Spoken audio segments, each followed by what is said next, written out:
You know, have you ever wondered what fuels that quiet, inner confidence, the kind that lets some people face just these enormous challenges and somehow keep going?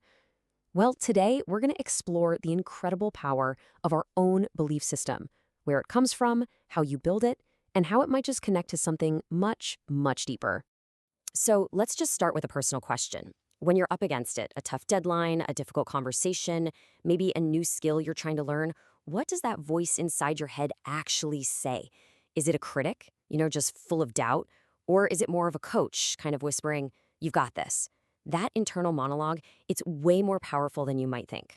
You see, that encouraging voice, that feeling of I can, well, it actually has a formal name in psychology. And it's a concept that truly, fundamentally shapes how we all navigate the world. Okay, let's dive right in. The concept is called self-efficacy. It comes from the legendary psychologist Albert Bandura.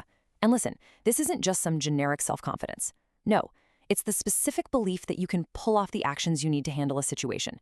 It's that deep down conviction that, yeah, you can actually make things happen. And this one single belief, it has this massive ripple effect. It influences how we think, right? Do we see a problem as a threat to avoid or a challenge to master? It totally impacts how we feel, helping us manage our stress and anxiety.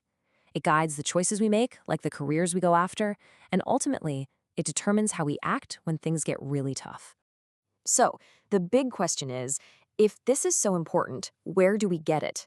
Well, Bandura didn't just give us a cool term, he gave us a practical blueprint. He pinpointed 4 key sources that build our self-efficacy, basically from the ground up. All right, number 1, and this is the big one, is what he called mastery experiences. This is, simply put, learning by doing. It's the confidence that you get from struggling with something, putting in the effort, and then succeeding. It's belief that you've earned. And the key thing here is the focus on effort. I mean, easy wins are nice, but they don't build that deep, resilient kind of confidence. It's those small, hard-fought victories that really, truly convince us what we're capable of. They prove to us that we can endure and we can overcome.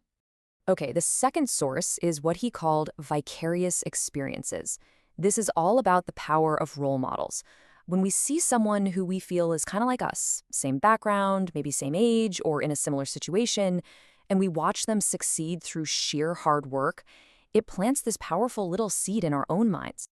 And this thought right here, it is so incredibly motivating. It just demystifies success, you know? It makes it feel like it's actually within reach. Seeing other people push through and get there tells our brain, hey, that path is navigable. It's possible for someone just like me. Third on the list, we have social persuasion. This is the impact of genuine encouragement. When a mentor, a teacher, a friend, someone you really trust and respect, looks you in the eye and tells you they believe in you, man, that can be the push you need to just try.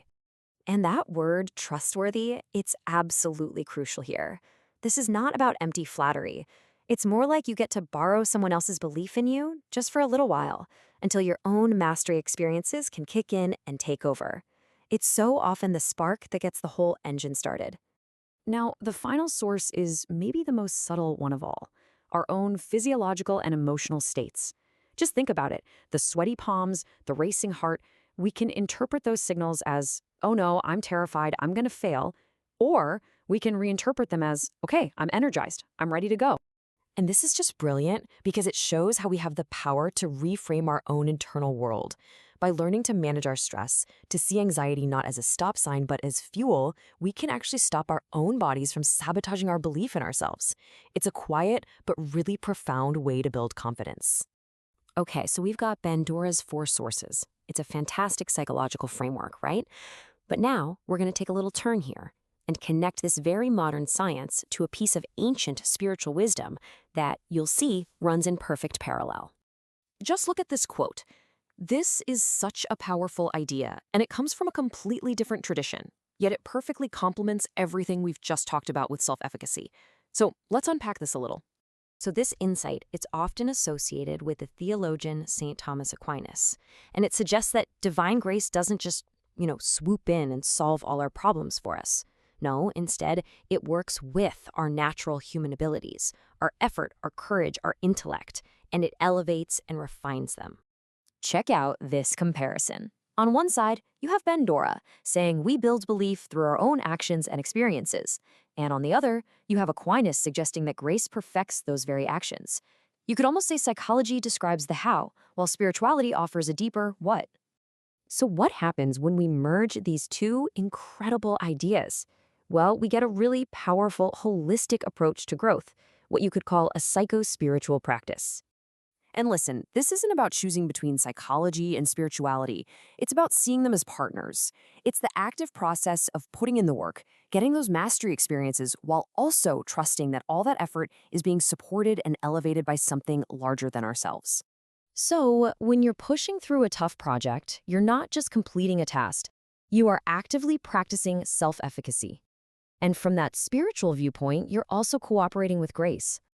Every act of courage, every moment you persevere, every lesson you learn from failure, it all becomes an opportunity for holistic growth. It's shaping your mind, your spirit, your whole character. And this brings us right back to the beginning, doesn't it? It all starts with that inner voice. So the final question is really for you. Knowing what you know now about these four sources, what is one small thing you can do today, right now, to cultivate that voice of I can? Because those small, repeated successes, that's what builds a life of real, resilient belief.